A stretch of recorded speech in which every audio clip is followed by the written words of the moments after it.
warahmatullahi wabarakatuh.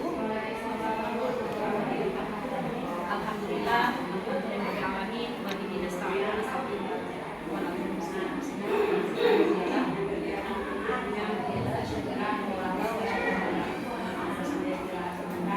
yang terhormat, yang pengawas kita, yang terhormat Iza, yang terhormat rekan-rekan kepala sekolah, yang terhormat majelis guru. Baiklah, pertama-tama marilah kita panjatkan puja dan puji kita atas kehadiran Allah Subhanahu wa taala yang mana pada hari ini kita telah diberikan umur panjang, kesehatan, keselamatan sehingga kita bisa berkumpul bersama dalam rangka presentasi observasi dan kepala sekolah. Yang kedua kalinya selalu memberikan salam tak terpuji pada Nabi Muhammad SAW. Semoga sahabat ini selalu kepada kita semua. Baiklah, di sini kelas seperti saya akan memperkenalkan diri saya dulu. Nama saya Lili Sumari. Tempat bekerja saya jadi di TK Sarjana Nisa, dan perkenalkan juga ini guru saya Ibu Dewi Puspasari. Yang kebetulan kami dalam sekolah itu mempunyai 23 murid saat ini dan satu kepala sekolah dan satu orang guru. Baiklah, saya akan lanjut memulai presentasi saya tentang observasi kinerja kepala sekolah. Di sini bisa kita lihat gedung TK Sarjana Nisa.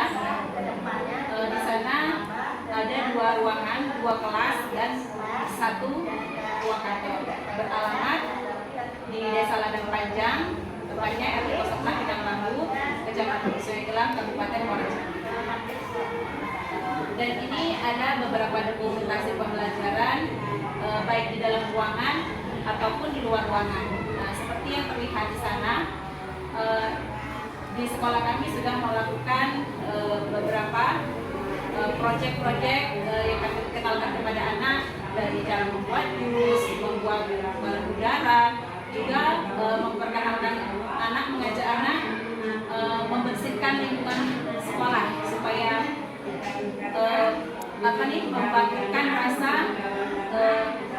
untuk menjaga sama-sama saling menjaga kebersihan lingkungan sekolah untuk menjadi tanggung jawab. Baiknya selanjutnya ini adalah visi-misi dari TK Sarjana Nisa. Visi satuan pendidikan TK Sarjana Nisa yaitu cerdas, berakhlak mulia, tertib dan mandiri. Misi satuan pendidikan TK Sarjana Nisa yakni yang pertama, mengembangkan semua kecerdasan sesuai bakat dan minat anak. Yang kedua, membangun budi pekerti dan berakhlak baik dalam kehidupan sehari-hari anak berlandaskan norma-norma dan aturan agama. Yang ketiga, mengembangkan pengetahuan dan keterampilan anak dengan melakukan kegiatan yang kreatif dan inovatif. Yang keempat, membangun rasa percaya diri anak agar anak mampu melangkah lebih baik untuk masa depannya. Nah, di presentasi kali ini di dalam PM saya mengambil indikator refleksi pengelolaan kurikulum satuan pendidikan dengan indikator keberhasilan tingkat upaya memandu pertemuan perencanaan program dan anggaran sekolah berbasis data yang berpusat pada peningkatan kualitas pembelajaran. Nah, di dalam PM saya ini di sini ada beberapa perencanaan kinerja yang dimulai dari Januari sampai bulan Juli. Januari yaitu perencanaan dan persetujuan perencanaan. Di bulan Februari sampai dengan Juni persiapan praktik kinerja, pelaksanaan praktik kinerja observasi, pelaksanaan praktik kinerja tidak lanjut, dan penilaian dan penetapan predikat kinerja. Apa itu perencanaan kinerja? Perencanaan kinerja untuk kepala sekolah ini juga hadir di papan Merdeka Mengajar atau sekarang disebut juga PMT. Dengan hadirnya perencanaan tersebut, kepala sekolah tidak hanya memiliki kewenangan untuk menyetujui perencanaan kinerja guru, tetapi juga dapat merencanakan kinerja untuk dirinya sebagai seorang pegawai. Proses perencanaan kinerja ini menjadi langkah awal dalam pengelolaan kinerja kepala sekolah. Pada tahap ini, kepala sekolah diminta untuk menyusun perencanaan kinerja sebelum batas waktu yang disarankan, yakni pada bulan pertama setiap awal siklus. Tujuannya adalah untuk memudahkan kepala sekolah dalam melakukan evaluasi dan penyesuaian dalam efektif terhadap penyusunan kinerja. Nah, siapa saja yang terlibat dalam perencanaan berbasis data ini? Yang pertama, pimpinan satuan pendidikan atau kepala yayasan, memimpin dan memberikan arahan dalam proses perencanaan. Yang kedua, staf administrasi, yakni mereka bertanggung jawab dalam mengumpulkan dan menganalisis data. Yang ketiga yaitu guru. Guru memberikan masukan dari perspektif pengajaran dan pembelajaran. Selanjutnya kepala sekolah. Kepala sekolah memberikan masukan dari perspektif manajemen sekolah. Selanjutnya para orang tua siswa memberikan masukan dari perspektif kebutuhan siswa dan keluarga. Pihak selanjutnya yaitu pihak eksternal seperti perwakilan dari dinas pendidikan atau badan pemerintah lainnya yang terkait. Nah, di sini ada dokumentasi penyusunan kurikulum dan program sekolah. Nah, ibu pengawas di sini seperti yang kita lihat foto tadi itu adalah dokumentasi pembentukan KOSP sekolah. Seperti dalam hal ini dalam bukti nyatanya ini kami sudah ada KOSP yang sudah kami rancang pada tahun ajaran 2003-2004. Selanjutnya masuk kepada perencanaan berbasis data. Apa itu berbasis PBD? Perencanaan berbasis data adalah bentuk pemanfaatan data pada platform pendidikan sebagai bentuk intervensi satuan maupun dinas pendidikan maupun pemerintah daerah terhadap mutu dan capaian pendidikannya dan bertujuan untuk mencapai peningkatan serta perbaikan mutu pendidikan yang berkesinambungan. Apa tujuan PBD? Tujuannya yang pertama adalah mengidentifikasi permasalahan berdasarkan indikator yang ditampilkan di dalam laporan pendidikan. Tujuannya selanjutnya melakukan refleksi, capaian pemerataan dan proses pembelajaran di satuan pendidikan dan daerah masing-masing untuk menemukan akar masalah. Dan selanjutnya tujuan terakhir melakukan pembenahan melalui perumusan kegiatan dalam bentuk rencana kegiatan dan anggaran satuan pendidikan, BOS atau POP dan daerah APBD untuk menjelaskan akar masalah. Apa manfaatnya? Manfaat dari PBD ini yang pertama penyesuaian pembelajaran dengan menggunakan data tentang kemajuan dan kebutuhan siswa yang diperoleh dari berbagai sumber seperti ujian, tugas, evaluasi kelas. Guru dapat merencanakan pembelajaran lebih terarah dan sesuai dengan kebutuhan masing-masing siswa. Manfaat yang kedua adalah pemantauan kemajuan. Dengan memantau data secara berkala, guru dapat mengevaluasi efektivitas metode pembelajaran, mengidentifikasi tren dalam penyerapan siswa dan membuat penyesuaian juga diperlukan. Manfaat yang ketiga, pengambilan keputusan yang terinformasi. Data ini membantu guru dalam mengevaluasi efektivitas metode pengajaran, menentukan prioritas pembelajaran, serta merencanakan kegiatan remedial atau penguatan yang diperlukan. Dari PBD tersebut adalah rapor pendidikan. Rapor pendidikan merupakan rapor yang menyediakan data laporan hasil evaluasi sistem pendidikan sebagai penyempurnaan rapor mutu yang sudah ada sebelumnya. Nah, di sini guru pengawas saya akan jelaskan sedikit ada rekapitulasi rapor pendidikan. Bagaimana situasi yang dihadapi oleh sekolah saya saat ini, sekolah kami, yaitu Lembaga TK Satu Nusa. Di sini ada beberapa indikator yang dapat dinilai. Yang pertama, ada 3 indikator. Indikator pertama, proses belajar sesuai bagi anak usia dini itu memiliki nilai yang baik, nilai baik. Kemudian, indikator pembelajaran yang membangun kemampuan fondasi baik. Nah, indikator kemitraan dengan orang tua wali murid di sini masih terlihat sedang, ya. Nah, di sini adalah rekomendasi prioritas. Nah, prioritas yang kami utamakan yaitu lihat di sana ya. Lihat di sana yang membutuhkan yang lebih benahi adalah kemitraan dengan orang tua. Kalau indikator lain sudah terlihat baik. Nah, hasil rapor pendidikan dalam indikator kemitraan dengan orang tua wali. Nah, di sini ada beberapa capaian. Arti capaian kemitraan dengan orang tua wali. Yang pertama, kemitraan dengan orang tua wali adalah kemampuan satuan pendidik anak usia dini untuk menempatkan orang tua wali sebagai mitra sehingga terbentuk kesinambungan antara stimulasi yang diberikan satuan pendidikan anak usia dini dengan stimulasi yang diberikan di rumah. Bagaimana cara mengukur capaian indikator ini? Nilai komposit kepala satuan pendidikan dan pendidik terkait kemitraan dengan orang tua wali. Sedang artinya satuan pendidikan anak usia dini sudah menyediakan laporan hasil belajar yang disampaikan kepada orang tua wali secara berkala, media atau kegiatan yang memulihkan kemitraan dengan orang tua sudah tersedia, namun belum selalu memposisikan orang tua sebagai mitra yang dapat memberikan umpan balik yang mendukung proses pembelajaran. Skor capaian kemitraan dengan orang tua wali pada tahun ini, pada pelajaran kemarin ini, berdasarkan Surinjang di tahun 2023 itu adalah 66,92%. Nah, apa yang kami lakukan sebagai warga sekolah?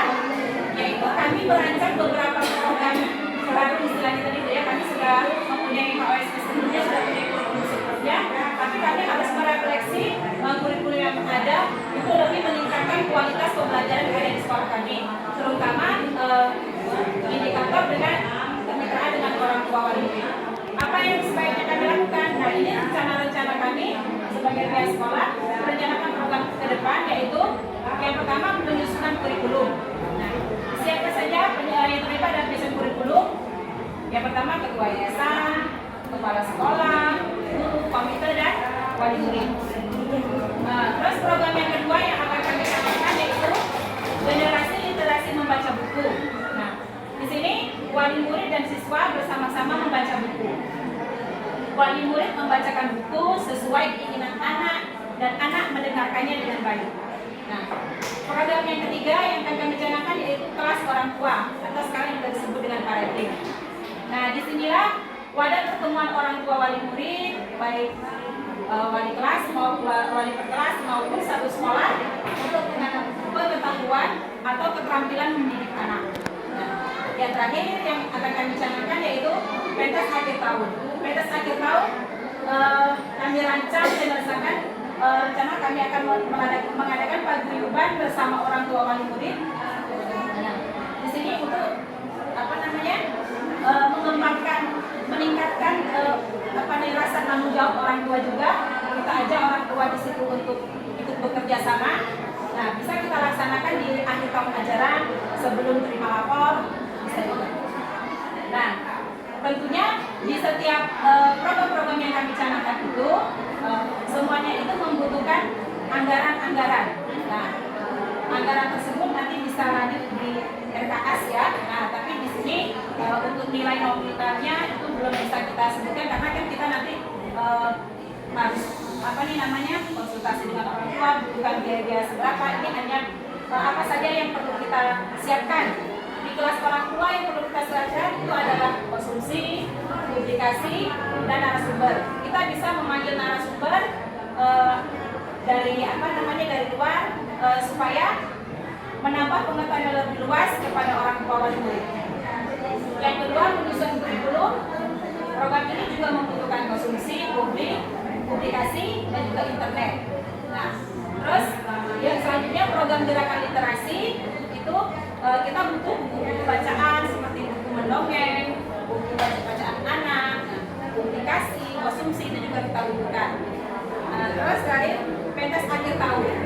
Pentas akhir tahun itu juga membutuhkan publikasi, konsumsi, perangkatan dan peralatan. Nah, dari semua program ini kita bisa mengajak semua wali murid untuk langsung ikut serta dalam setiap kegiatan-kegiatan. Disitulah kita menempatkan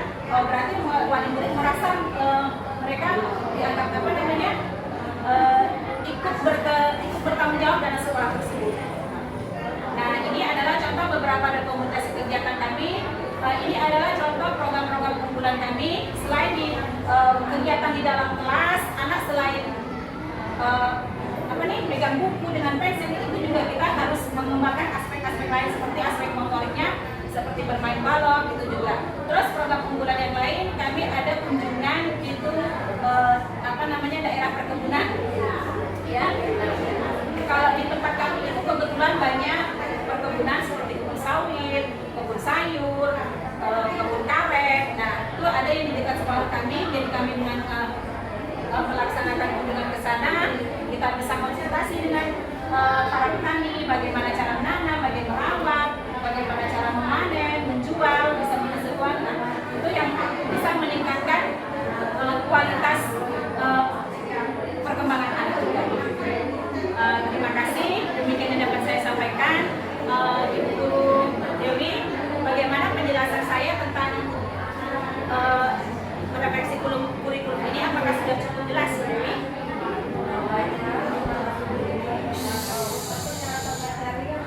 Sampaikan saya sudah cukup jelas, sudah cukup dipahami. Ada yang mau ditanyakan? Saya mau bertanya soal pemeriksaan orang tua tadi kan hasilnya benar ya. Bagaimana cara kita menyikapi antusias wali murid pada setiap kegiatan-kegiatan yang dilakukan yang hasil bisa. Terima kasih, Bu Dewi ya. Izin menjawab. Memang Bu pengawas ya, mungkin bukan hanya lembaga saya saja yang menghadapi situasi ini. Kami sudah berbicara juga dengan berbagai sekolah-sekolah lain. Kebanyakan yang dihadapi itu tentang wali murid itu rasa antusias untuk kegiatan-kegiatan di sekolah itu sepertinya agak kurang gitu kan. Setiap kita ajak, pokoknya kami tidak bosan-bosan untuk mengkomunikasikan secara dua arah, baik secara langsung maupun tidak langsung, baik secara di grup WA atau secara langsung. Kita menyemangati selalu kepada wali murid, Bu tolong ya datang ke sini, datang ke sekolah, karena program di sekolah ini itu sangat penting untuk ibu dan juga perkembangan anak ibu, gitu kan. Terus kami komunikasikan terus. Nah, tapi kami tidak menutup kemungkinan juga, Bu ya, kenapa mereka tidak dapat hadir gitu. Nah, karena mayoritas di tempat kami wali muridnya ini sebagian besar adalah pekerja yang terikat dengan PT-PT atau pabrik-pabrik. Mungkin kalau untuk kami adakan kegiatan di bulan ini mungkin 2 kali atau agak sering atau gimana gitu kan, mereka otomatis tidak selalu bisa izin. Jadi kami juga bisa memaklumi gitu ya. Nah, untuk itu kami sebagai pihak sekolah, sebagai warga sekolah, baik guru maupun kepala sekolah, itu tidak bosan-bosannya memberi edukasi langsung, memberi motivasi langsung kepada wali murid agar selalu tanggaplah dengan semua kegiatan yang akan di sekolah.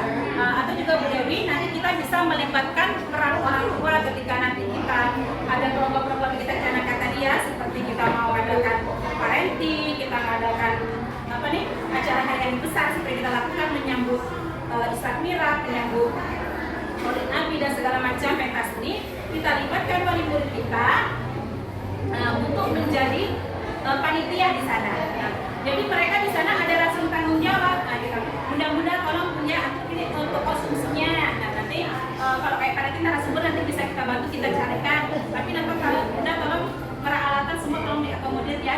Nah, mereka akan merasa tanggung jawab. Ya mudah-mudahan dengan itu yang kita lakukan, mudah-mudahan bisa memotivasi warga sekolah kita, terus wali murid kita untuk meningkatkan kualitas pembelajaran anak kita. Demikian Bu Dewi, sudah jelas? Baiklah, Bu Eni, mungkin hanya ini dapat saya sampaikan. Kurang lebih saya mohon maaf. Wassalamualaikum warahmatullahi wabarakatuh. Waalaikumsalam.